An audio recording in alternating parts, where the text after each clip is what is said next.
All right, it's recording. So, when it comes to quadratic applications, most times it follows a similar format. Welcome. It's always about modeling. Model first, and then whatever you model, that's what you're going to type in your CAS. Okay, so get your CAS ready. I'm just going to get my CAS ready as well. Go to a calculator page, have it nice and ready. All right, let's read the question. I'm just going to put it side by side. Let's read the question. So we've got a rectangle has a perimeter of 20 meters. So what I picture already, and usually as a tip for any application work, try to draw the problem, illustrate the problem, gets you to think a bit more rationally and logically. So I'll draw a rectangle, and you know the perimeter is equal to 20 meters. Then I ask myself, I'm like, well, perimeter, how do I find the perimeter of a rectangle? How do I do that, Sion? Length plus width. Yeah, so whatever the length is usually considered the longer side. So length plus length, width plus width. All right, but you can summarize that as 2 groups of length plus 2 groups of width. Right now, I don't know what my length is, and I don't know what my width is, right? Then the next sentence, it says, let x meters be the length. So I'm like, oh, okay. So length is now x meters on one side. And then find a formula for the area of a rectangle in terms of x, hence find the maximum. I feel like it might be missing something. Let me see. Let x meters be the length of one side.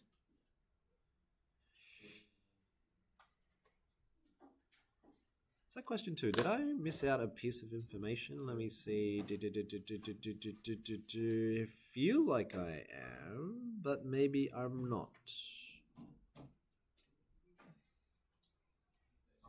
Huh. Let me just pause that video for a second. I haven't actually done this question yet. I am now thinking about it. All right, so to find the perimeter, we've got 20 meters is equal to 2L plus 2W. But they told us that let x be the length of one side. So that means I'm just going to say x to be this length. So that means I now have 2 times x plus 2w is equal to 20. Now, we know that to find the area... Oh, actually, I'm going to pause the video. I want to find the area. So how do you find the area? We know that the area of a rectangle is equal to what, Artie? Length times width. In our case, we just know now L, we called it X. So it's X times the width. What's the problem?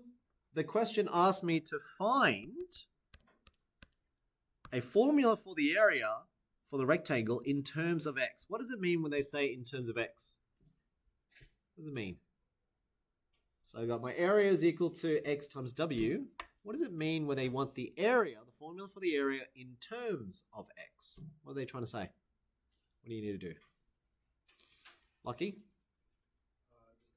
X is in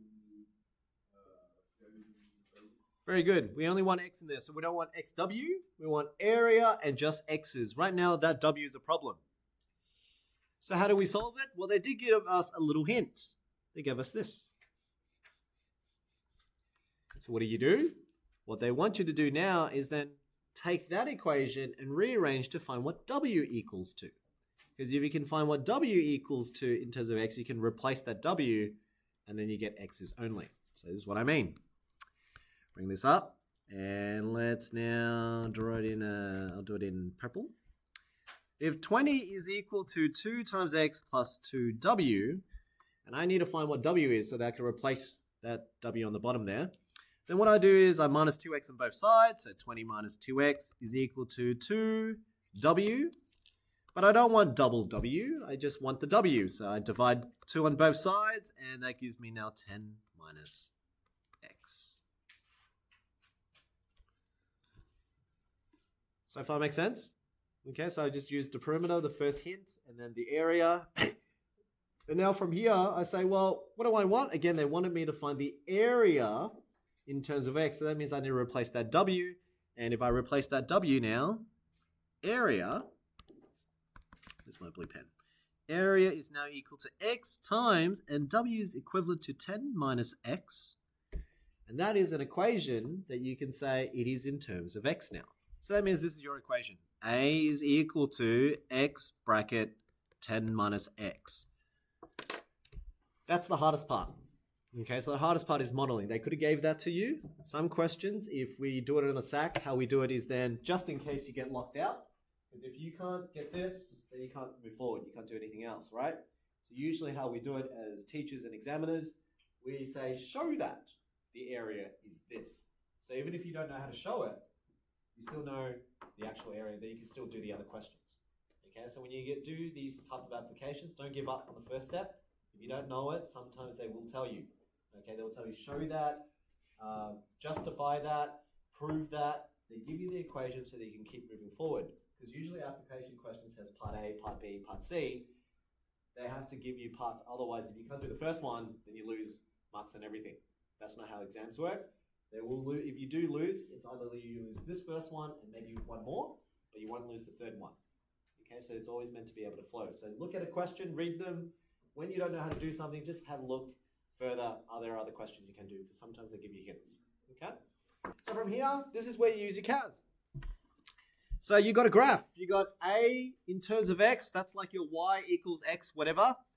That's clearly a parabola. Because if I expand the brackets right now, that's 10x minus x squared. So I can already tell it's going to be a frowny shape. It's a parabola type of graph because it's x squared. But what do they want us to do? The question asks you to hence find the maximum area. All right, so let's sketch it. So again, same thing, I want you to get used to defining it. So where every time you get an application question, define that equation.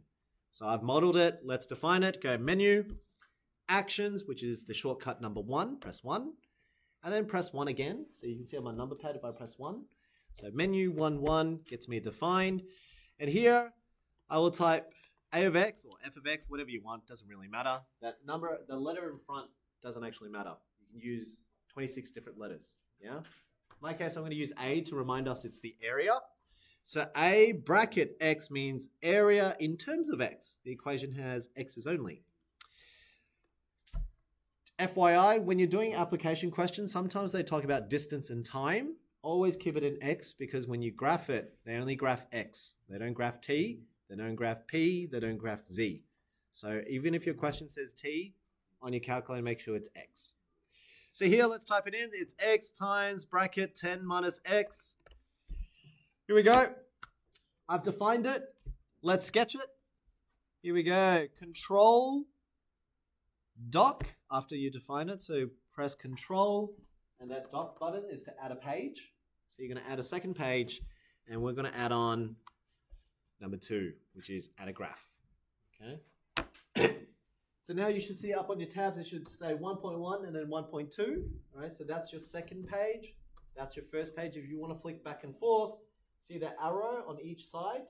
If you press control left, it goes back, and then control right, it goes back forward. Yeah, so if I do control left, brings me back to the calculator page. Control right, brings me back to the graphing page. All right. Now, because I've defined it in the calculator page, I can literally just type A bracket X. I don't have to type the equation again. Press enter. And this is going to be a skill that you need to get used to. Okay, so at year 11 level, at least you can kind of see it in the 1 to 10 ratio. So you can see the x-axis because the domain is between 0 and 10. Later on, year 12, you'll get a graph where it's not even in that window. And you're going to have to learn to adjust the window yourself to get the graph. Yeah, so there's a couple of tips I can give you. Here's a tip number 1. So with the year 12s, I test because it's not always going to work. What I do is I do zoom fit. So here we go, menu. Go to Windows, so number 4. There's only 3 settings I use at year 12 level. You can use many others, but I only use 3 and I stick to the 3. Yeah, I keep it simple. 3 settings are number 1, which is Windows settings. You manually fix it. So if you can read the equation and you know roughly how high your y-intercept is, your turning point and all that, you can adjust it manually. That's number 1. The other one I use when I have no idea and I can't be bothered and I just see if the calculator can do it for me. A. So if you did menu for A, that's zoom fit. Zoom fit, it was just down here. I'm just going to go down. what it does is, given the domain that you've got, they'll try to fit it the best they can. Okay, sometimes it looks really good, and most times it doesn't, right? But at least it gives you an idea of what the range should be. So I'll go zoom fit. Let's see what it looks like. Not too bad. At least I know 47.5 is the highest, and it looks like it can keep going down infinitely. Negative 222, yeah? And clearly, horizontally, it looks like 0 to 10 is not too bad. So if I were to manually fix it, I don't need all of this bottom part all the way down to negative 222. I'll probably do it from, 10, negative 10, all the way to 50. And then maybe from this side, I might do negative 10 to 20. That's how I would fix it manually, right? So this is what I do. I go to then back to the other setting, menu, Windows number 4, and I manually fix it, menu 1. Now, when you go menu 1, so if you go to this one, it tells you what's the smallest X value you can have, largest X value, smallest Y value, largest Y value, right? So like I said before, clearly it looks like 50 was not a bad number for the Y values, but the negatives, I didn't need negative 222. I can probably just do negative 10, just to shorten it a bit. The X values, negative 10 wasn't too bad, but I think it could go a bit further to the right, so I can try 20. Okay, so you can copy me too, or you can make it at your own adjustments. It's up to you. So I'll do negative 10 for the left side, to the right, 20. Bottom is about negative 10, and the highest Y value is about 50. To move between each one, you can press tab. That's a quick way to sort of move between each row. Press OK, and that's not too bad. Now, if you don't like that graph, you're like, oh, there's such a big gap there, Mr. Tran. Well, here's my third adjustment. So I said there's only 3 things I use, yeah? So menu 4.1, which is a manual setting. Menu 4A, which is zoom fit. And here's a third one. I think you'll like this one. Menu 4.2. These are the only 3 I use. I never use zoom in, zoom out. I've seen students in year 12 use zoom in, zoom out. It's terrible. Because when you zoom in, it also adjusts horizontally and vertically. So sometimes you just want the vertical part to shrink, but not the horizontal. Zoom in, zoom out are those noobs who just press 3, 4, 3, 4. It just goes in and out, and they just never see it clearly. Use number 2. What's number 2? You can select the actual region you want. Now, we clearly just want this bit, right? So you can use your little pad, your little mouse. That's your little pad. And you click the corner on what you want. You need one corner and then a second corner. And it'll just focus within that window. So this is what I do. I go click, maybe it's about here. This looks pretty good. I click once. And then I go to the second corner. I go click twice. That looks much better. True?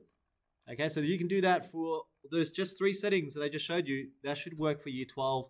That no matter how big it gets, you can zoom fit and it'll try to do it for you. Sometimes it doesn't even work, then you have to do a bit of trial and error with manually. But then once you can kind of see bits and pieces of it, zoom box is much better than zoom in, zoom out. Okay, try to avoid zoom in, zoom out. I've seen some students who are really good at it. I think most times zoom box, zoom fit, and manually fixing it is the best way to get your graph. Okay? Now, notice that I didn't actually take every other part of the graph. Why didn't I? I'm just going to screenshot this. Why didn't I take every other part of the graph? Let's go back to OneNote. Whoops. Let's chuck it over here. Where'd it go? Oh. Why didn't I allow the graph to sketch further down? Why did I cut it off at that point? Someone explain to me. There's a logic to it because when it comes to applications, you have to think about these things.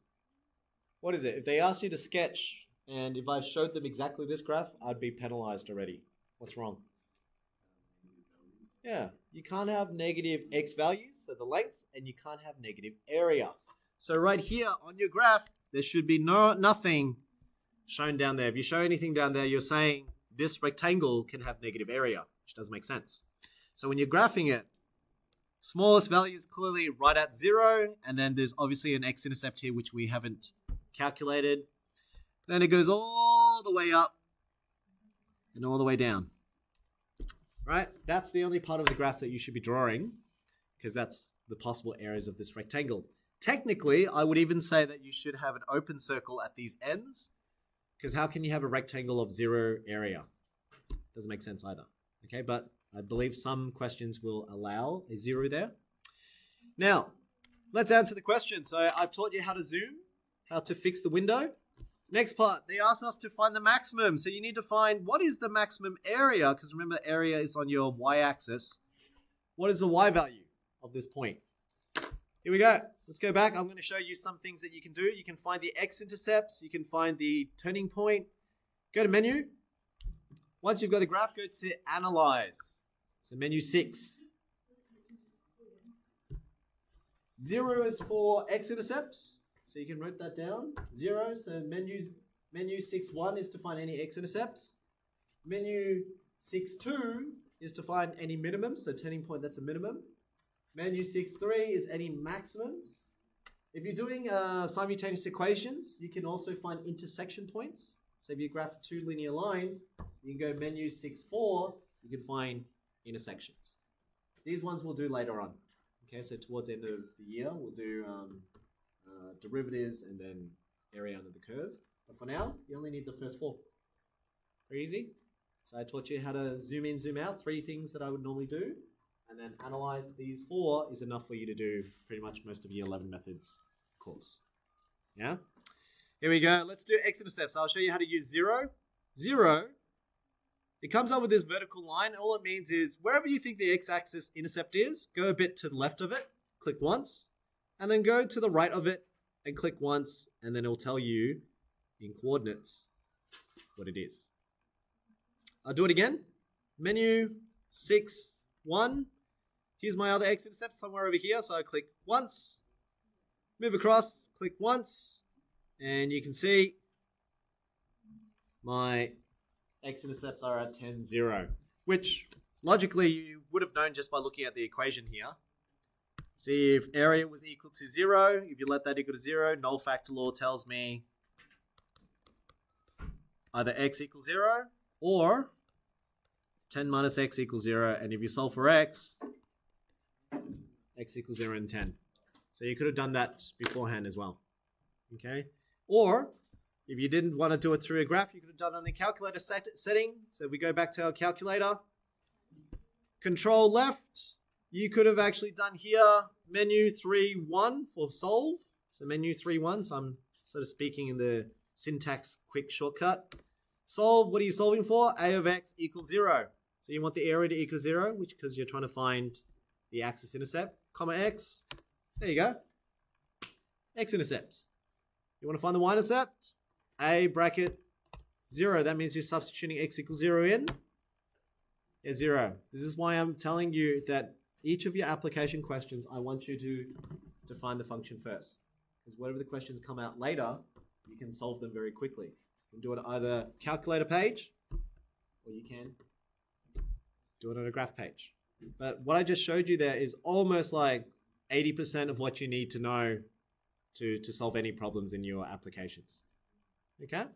So answering the question, we still haven't found the maximum. How do I find the maximum? Menu 6, maximum. Because it's clearly this curve. So I'll go number 3.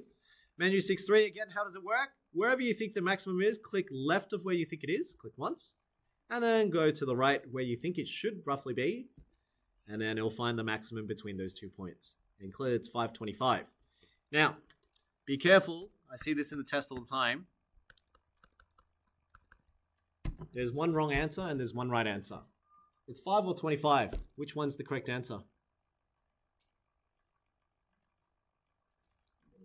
25, because we said maximum area. Remember, area is your y-axis. So it should be the y value. Most students will see the first number and they'll write 5. No, 5 tells you when x is 5, so if the length is 5 centimeters in the rectangle, then you will have an area of 25. That's what it means. Okay, so you got to be able to read and interpret what the graph truly means. And that right there to answer the question, max area must be 25 squared meters.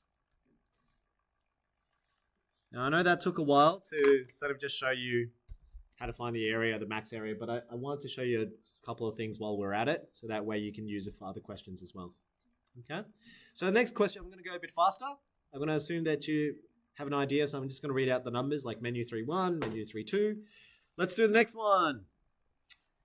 Akisha, do you need a sheet? All right, exercise 3L question 4. This is another typical quadratic question. A piece of wire, 68 centimeters in length, is bent into the shape of a rectangle. Again, we have another rectangle.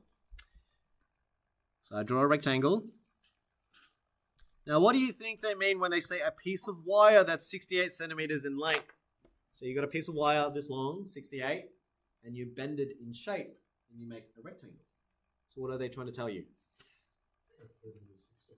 Yeah, it's just another way of saying that if I took this wire and stretched it out, put it together, well, that wire is 68 centimeters, which means the perimeter is 68. So again, we've got another perimeter area question. So here we go. Perimeter, which we know before was 2 times the length plus 2 times the width. And we know the perimeter now is 68. What else do we know? First question, they say if x centimeters is the length, okay, so then I've got something similar to before. X is the length, so length is x centimeters. And is enclosed by the rectangular shape, write down a formula which connects A. Okay, so again, very same similar to what we just did before. They want you to write the area formula in terms of x. So again, same thing. To do that, I already told us before, area of a rectangle is equal to length times width. We've got the length as x. Problem is the w. So how do we get that w again? What did I do before? How do you get the w now? Because we need to get area connected with x, not x and w. We needed just x. We need this w. What do you do? Milena? Yeah. You solve that first equation you've got here. Rearrange it to get w. So here we go. I'm going to make this a bit smaller so I've got a bit more space. Let's make it a bit smaller. In fact, actually, you could do this on a calculator too. If you can't be bothered doing it by hand, this is another thing you could do. Go back to your calculator page. Solve, because we're trying to solve, aren't we? We're trying to solve for w. So you can do this. Menu, algebra. So menu 3.1, solve. And I type in 68 is equal to 2 times L plus 2 times W, comma. Okay, why comma? Because now you're telling them this is the equation I want you to solve. Solve for W. So comma W. Oh, they've done it for us. And there you go. Because remember, you can use your CAS. So if you're lazy, you can do it this way too. So that tells me W is equal to 34 minus L. Okay, so all I did was I just said menu 3.1, solve. 68 equals 2 times L plus 2 times W. Solve for W. They've rearranged it, so essentially just pulled the 2L across, divide both sides by 2. And that's how they got 34 minus L. All right. Try that on your CAS. Feel pretty confident. Don't always have to do everything by hand, especially if it's CAS enabled. Then here you've got x times. Now you know that W is equal to 34 minus L, so you can rewrite it as 34 minus L. Very similar to what we did before. They say sketch the graph. Part B, sketch the graph.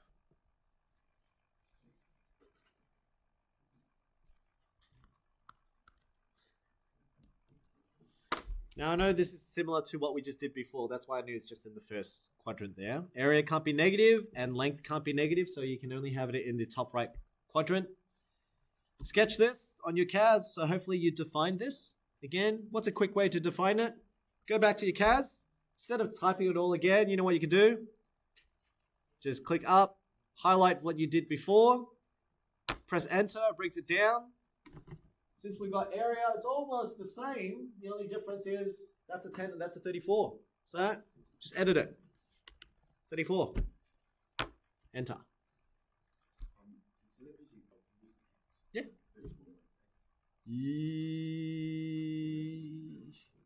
No, you're right. Sorry, my bad. Yeah, 34L, which is actually meant to be X. I just made that assumption already. Whoops. Thank you. Should be using X. Otherwise, the calculator won't know the difference. So notice when I typed it, I actually typed X and I didn't type L. Okay, so X times 34 minus X. And once you define it, again, you can do all types of questions. You can graph it. You can find the maximum, minimum, all within this section as well. Okay? Wait. It does do it. Oh. Let me test something.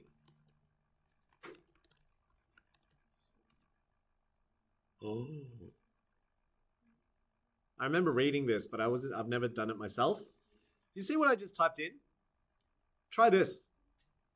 I'm going to check it with you guys as well. Can you type in, after you define the function, can you type in F?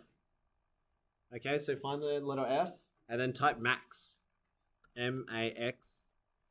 What you'll find is it goes from italics to a normal cursive writing, also normal writing. That essentially means it's a function. And what I think I remembered reading is that if you type that, you don't have to go to the graph page to find the maximum. That will find the y value of the maximum. So it's function max. So they don't know which type of function. So you're going to open brackets, tell it it's a of x because you already defined it in the previous step, comma, x. I think this will tell you the x coordinate of the maximum. So if I press enter, this is when you will have a maximum at x equals 17.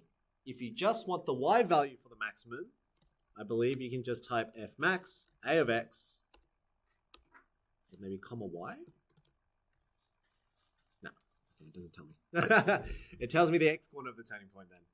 So f max tells me the x coordinate of the turning point, which is at 17. Let's see if it's true. I'm going to go control right. Oh yeah, the graph has changed. We got to fix the settings. So maybe you can practice sketching it or fixing it. I'm going to fix it myself. Don't cheat. Don't look. I'm going to freeze the screen.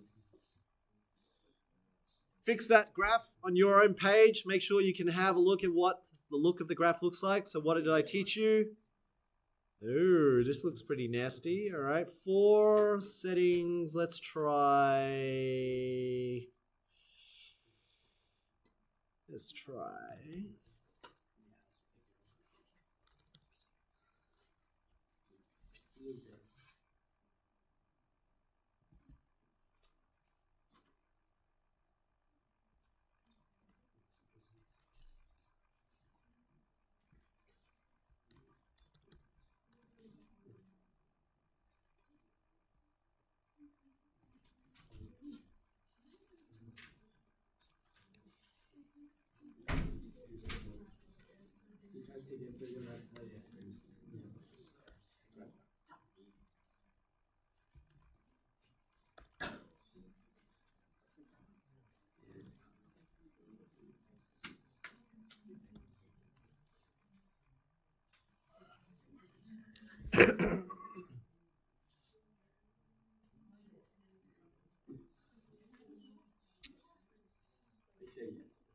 How did you guys go? Did you get the graph? So after doing the 3 things I showed you, this is what I got.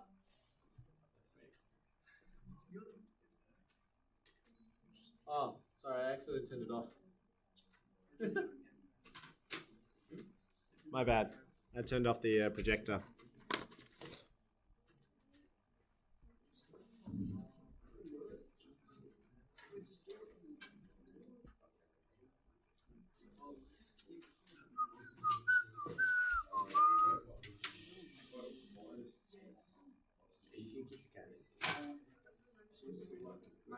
Where's your casier, monsieur?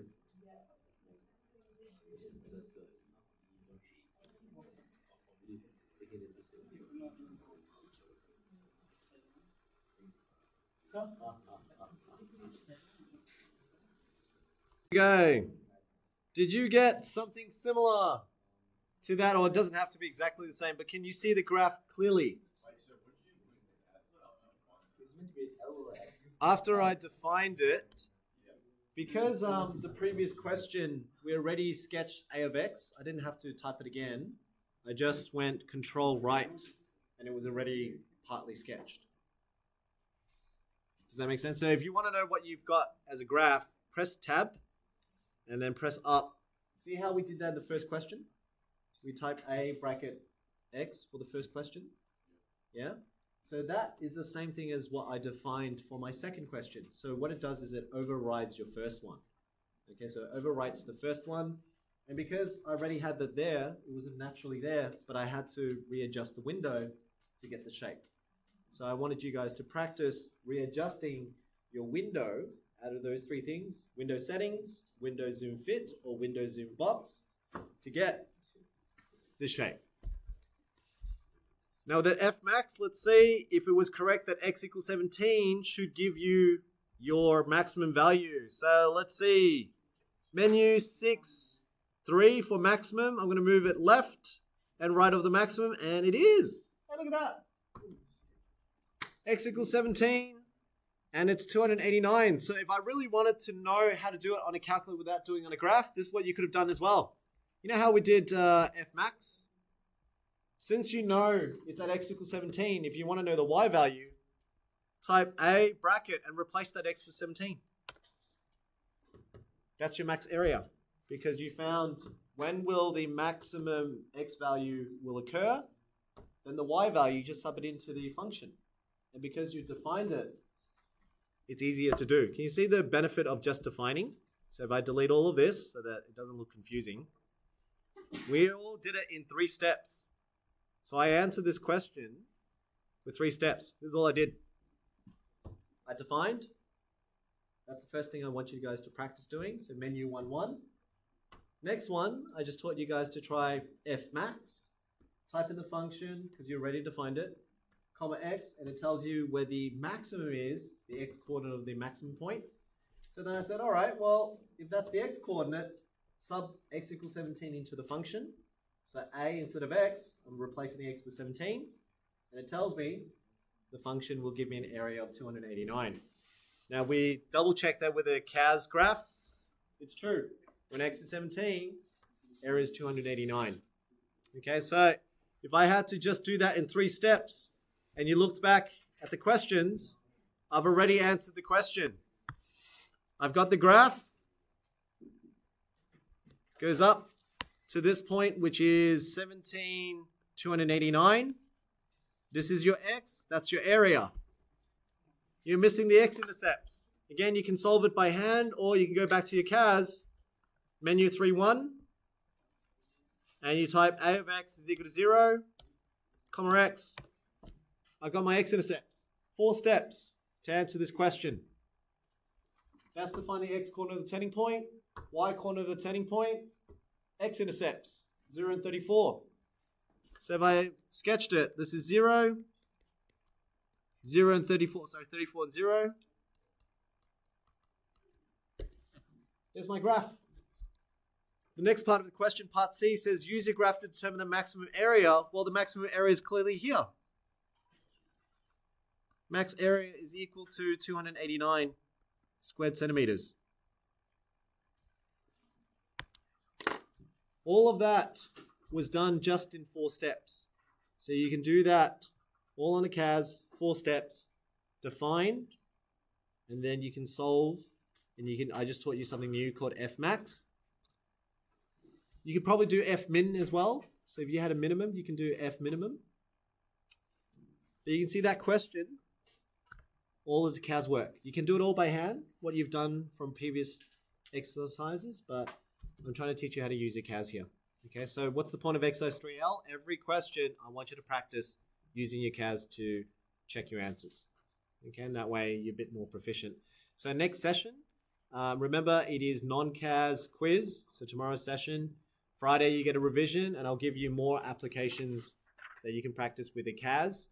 And then week 7 next week, we'll have some interruptions, but you'll have some time to do some practice before you sack on week 8. Okay? All right, we'll stop the video there.